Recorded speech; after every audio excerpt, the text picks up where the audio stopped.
मैंने धरती को देखा है, मैंने बदलते समय को देखा है। हर पल बदलती नीयत, चेहरे और लोग देखे हैं। क्योंकि मैं वो आंख हूं जो कभी नहीं झपकी। मैं सदा ऊपर तनी हुई वो छत हूं जो कभी नहीं झुकी। मैं आकाश हूं और आज मैं आपको एक कहानी सुनाने आया हूं। और वो कहानी है महाभारत। महाभारत जो द्वापर में भी हुई और आज कलयुग में भी होती है, आपके भीतर हर पल। जिसके सारे पात्र आप में से हर एक के अंदर जीते हैं। जब आप सच को नहीं जान पाते तो आप धृतराष्ट्र हैं, और जब सच को जानकर भी आंखें बंद कर लेते हैं तो गांधारी। जब आप रिवेंज की आग में अपना सारा जीवन झोंक देने को तैयार हो तो आप शकुनी हैं। और जब आप ये जानते हुए भी कि आप गलत आदमी का साथ दे रहे हैं और अपने आप को नहीं रोकते, तब आप कर्ण हैं। जब आपकी अच्छाई आपका अहंकार बन जाए, तब आप भीष्म हैं। अर्जुन भी हैं आप, और वो कृष्ण भी जो आपको रास्ता दिखाएगा। पर क्या आपने कभी ये समझने की कोशिश की है कि आपके भीतर का दुर्योधन कब सर उठाता है और कब आपके कदम टकमगाते हैं? महिदेव, महिदेव, ध्यान से सुन लो महिदेव। आज तक ये दुर्योधन तुम्हारे द्वार पर सर पटकता रहा, रोता रहा, गिड़गिड़ाता रहा, और तुम मंदिर के इस ऊंचे सिंहासन पर बैठे मुस्कुराते रहे। पर आज के बाद ये फिर कभी तुम्हारे द्वार पर पैर नहीं रखेगा महिदेव, नहीं गिड़गिड़ाएगा तुम्हारे सामने। बस बहुत कर ली तुम्हारी पूजा, बहुत कर ली तुम्हारी वंदना, तुम्हारी चाकरी, और इसके बदले में तुमने मुझे क्या दिया? हाँ, पराजय, अपमान, कुंठा। इंद्रप्रस्थ में हुए अपमान के बाद दुर्योधन अपना भाग्य स्वयं लिखेगा महिदेव। अपनी भुजाओं के बल से लिखेगा। क्योंकि अब मुझे तुम्हारी भक्ति से ज्यादा अपनी शक्ति पर विश्वास है। अब उन तुच्छ पांडवों का साहस नहीं होगा कि वो दुर्योधन का उपहास कर सके। आज तुम्हारे सामने इस विदारक के शंखनाद से उन पांडवों का अंत करने का प्रण लेता है ये दुर्योधन।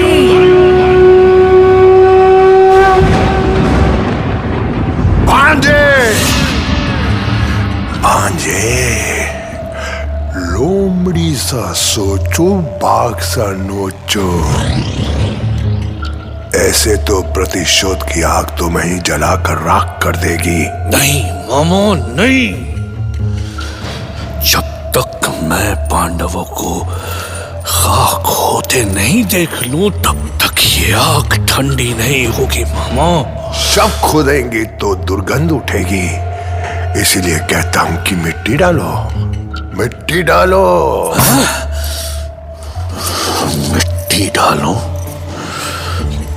तुम्हारे कलेजे को भी पांचाली की हंसी ने ऐसे ही छीला होता ना मामा। छीला है भांजे, मेरे हृदय को भी छीला है उसकी खिलखिलाहट ने।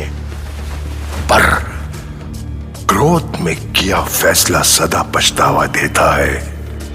यदि तुम पंचाली की आंखों में खून के आंसू देखना चाहते हो तो धीरज से काम लो भांजे, मेरी चौसर की चाल खाली नहीं जाएगी। वो छलिया कृष्ण अब तक तो द्वारका निकल गया होगा। मतलब अब पांडव को रोकने वाला भी कोई नहीं होगा वहां पर। बस वो बेवकूफ विदुर कोशिश कर सकता है। अरे उस पे मिट्टी डालो, मिट्टी डालो। लोमड़ी सा सोचो, बाघ सा नोचो।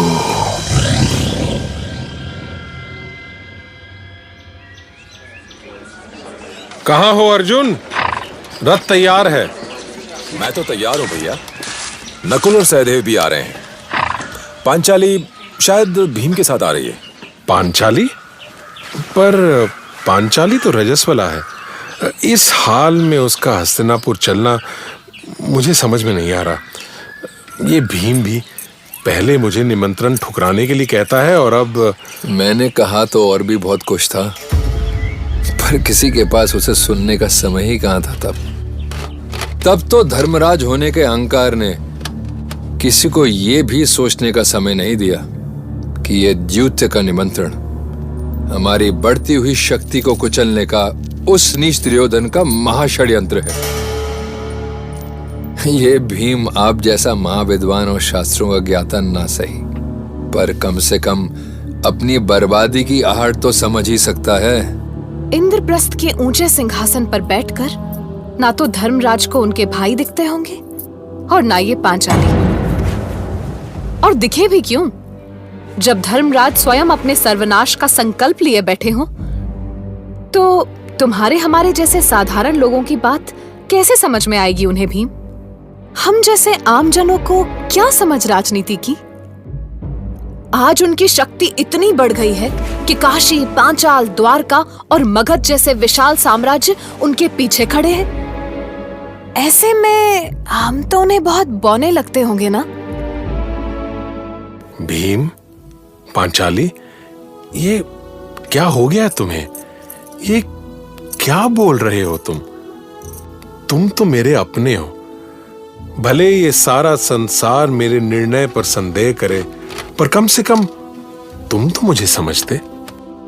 मैं तुम्हें कैसे समझाऊं कि मैं चाहता हूं कि मैं किसी तरह महामुनि व्यास की भविष्यवाणी को झूठा सिद्ध करके कुरुवंश के बीच इस बैर को मिटा सकूं। तुम सभी तो वहीं थे जब इंद्रप्रस्थ से प्रस्थान करते समय महामुनि व्यास ने कहा था कि महासमर का केंद्र मैं ही रहूंगा, और यदि मुझे केंद्र में रहना ही है तो मैं आगे बढ़कर उसका सामना क्यों न करूं। पर केशव ने भी तो कुछ कहा था, और केशव के वो वचन इस संसार का अंतिम सत्य है। याद है पांचाली, मुझे उनके एक एक शब्द याद हैं। कृष्ण की बात याद रखना धर्मराज, यदि तुम्हारे शत्रु का नाश हो सकता है तो तुम्हारा भी नाश हो सकता है। नियति नहीं है पूर्व निर्धारित, मानव निर्णय उसे हर क्षण बनाता मिटाता है। ये सृष्टि भाग्य नहीं कर्म से चलती है। इस नश्वर संसार का अंतिम सत्य केवल तुम्हारा कर्म है। तुम्हारा वो कर्म इस संसार का वो अंतिम सत्य है जो अविनाशी है, जो अजर है, जो अमर है। और मैं भी बस अपना कर्म ही कर रहा हूं, क्योंकि मैं इस अनहोनी को रोकना चाहता हूं। परंतु केशव ने ये तो नहीं कहा था कि जानबूझकर अपने विनाश को बुलाना भी कर्म है?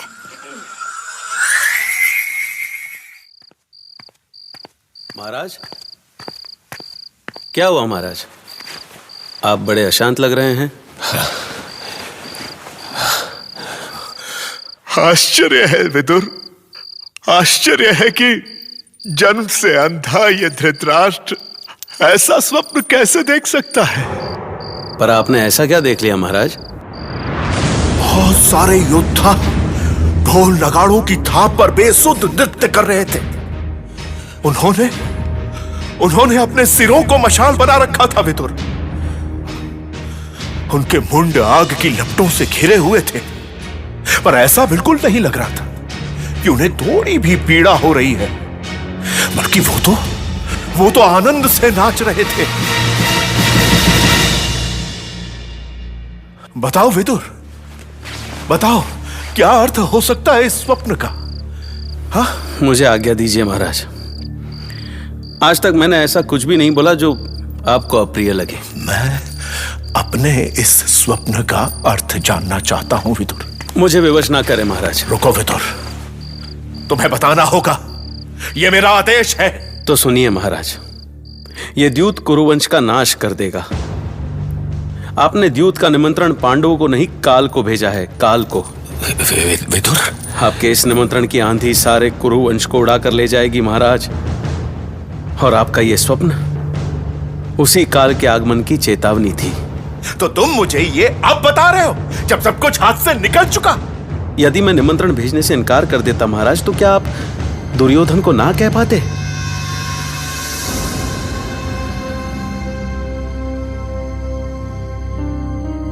यदि तुम्हें ज्ञात था युधिष्ठिर कि दुर्योधन तुम्हारा भला नहीं सोचने वाला, तो तुमने द्यूत का निमंत्रण स्वीकार ही क्यों किया? क्यों चले आए यहां?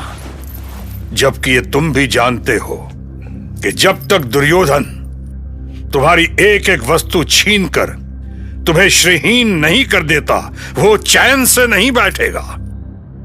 पितामह, यदि मैं इस निमंत्रण को अस्वीकार कर देता तो दुर्योधन हमारे विरुद्ध किसी भी बहाने से युद्ध की घोषणा कर देता।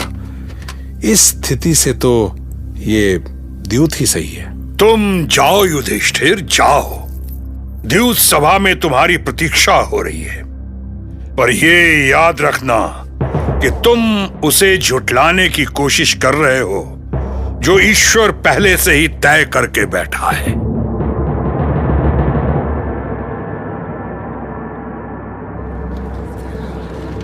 महाराज धृतराष्ट्र, पितामह भीष्म और सभासदों, मैं कुमार दुर्योधन और कुर्राज की ओर से आप सबका स्वागत करता हूं।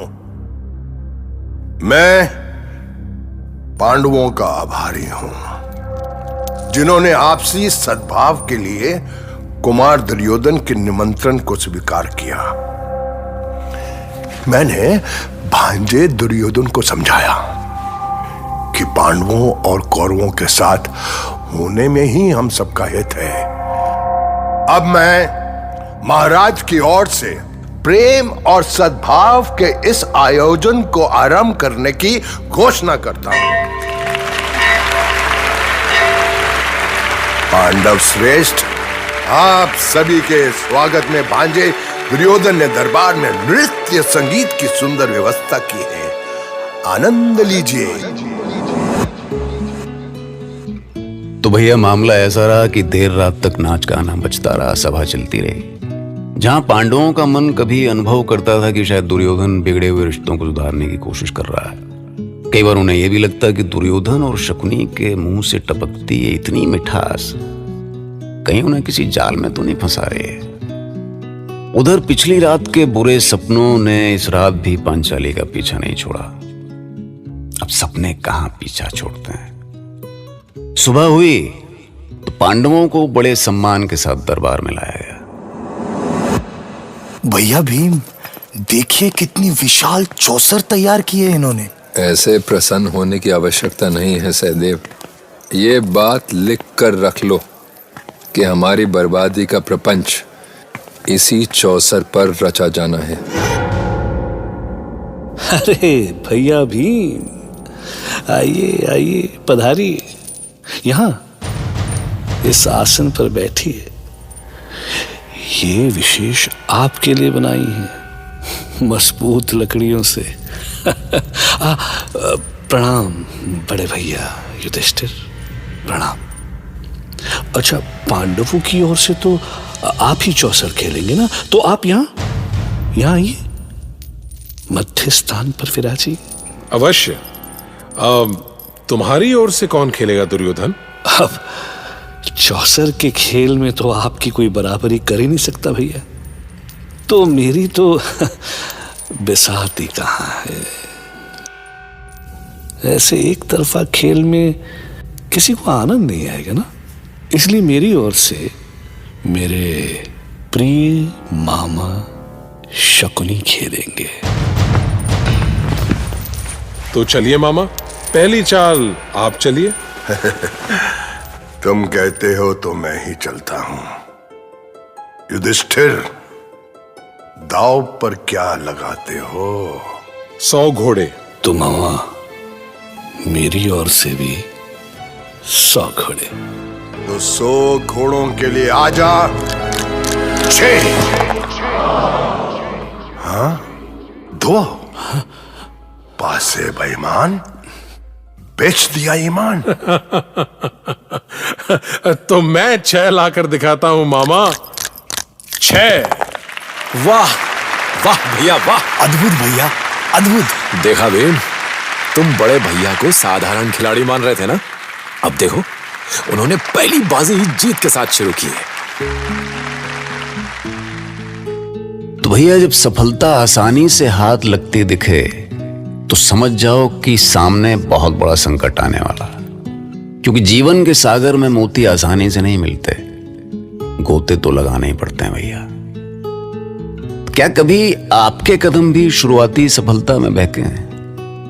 ठीक है, किसी को हमेशा संदेह से नहीं देखना चाहिए, लेकिन सावधान रहना हमें संकट से बचने के रास्ते देता है। एक बात बताते हैं आपको, वैसे भीम खामखा परेशान नहीं था भैया, वो दुर्योधन की बदनीयती जानता था, लेकिन फिर भी उसने युधिष्ठिर को इस जाल में फंसने से रोका नहीं। अभी सवाल तो बनता है, नहीं सवाल का क्या है, मन हुआ बन गया, जवाब जवाब भी बन ही जाएगा। सुनते रहिए महाभारत।